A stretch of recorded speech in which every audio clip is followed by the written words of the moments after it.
হাতি আর এক কুকুর একসাথে প্রেগনেন্ট হয়েছে। 2.5 মাস পর কুকুরের 4টা বাচ্চা জন্ম নিয়েছে। তখন সেই কুকুর খুশি মনে হাতির কাছে গিয়ে বলল, কিরে বান্ধবী, তোর এখনো বাচ্চা হয় নাই? আমার তো 4 জন বাচ্চা হয়ে গেছে। হাতি বলল, আমারটা হয় নাই, সামনে হবে ইনশাআল্লাহ। তখন সেই কুকুর চলে গেল। 3 মাস পর আবার এসে হাতিকে বলল, বান্ধবী, আমার তো আবার 4টা বাচ্চা জন্ম নিয়েছে, তোর বাচ্চার খবর কি? হাতি বলল, আমারটা এখনো হয় নাই, সামনে হবে। তখন কুকুর বলল, কি সাংঘাতিক ব্যাপার, আমার 2 বার বাচ্চা হইল, তোর একবারও হইল না। কুকুরের বাচ্চা তো হয় 2.5 মাস 3 মাস পর পর। এখন ওই কুকুর 2 বছরে প্রায় 22টা বাচ্চা জন্ম দিয়ে সেই হাতির কাছে গিয়ে বলল, কিরে বান্ধবী, তোর বাচ্চা কোথায়? হাতি বলল, এখনো হয় নাই, সামনে হবে। তখন সেই কুকুর রাগান্বিত কণ্ঠে বলে উঠল, আরে রাগ তোর, সামনে হবে, সামনে হবে। আমার আজ তো 2টা ফুটবল খেলার টিম হয়ে গেছে, আর তোর এখনো একটাই হয় না। আমাকে সত্যি করে বলতো, তুই কি আসলেও প্রেগনেন্ট? তখন সেই হাতি কুকুরকে বলল, বান্ধবী শোনো, আমার পেট থেকে যেটা বের হবে সেটা কুত্তা না,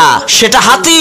সে যখন দুনিয়াতে ভূমিষ্ঠ হবে তখন এই পৃথিবীর হাওয়া বাতাস সবকিছু তাকে অনুভব করবে। সে যখন বনের মধ্য দিয়ে হেঁটে যাবে, বন থরথর করে কেঁপে উঠবে। সে যখন রাস্তা পার হবে, রাস্তার যানবাহন সব থেমে যাবে। সে ফালতু কুত্তার মতো হাড্ডি খাওয়ার জন্য ঘেউ ঘেউ করবে না। প্রিয় ভাইরা, ঠিক একই ভাবে আপনার কাছেও লোকজন আসবে, কিরে এখনো তোর চাকরি হয় নাই, তোর এইটা হয় নাই, ওইটা হয় নাই, আমার তো হয়ে গেছে। তখন আপনি নিজেকে তার সাথে তুলনা করতে যাবেন না, হাই হুতাশ করবেন না।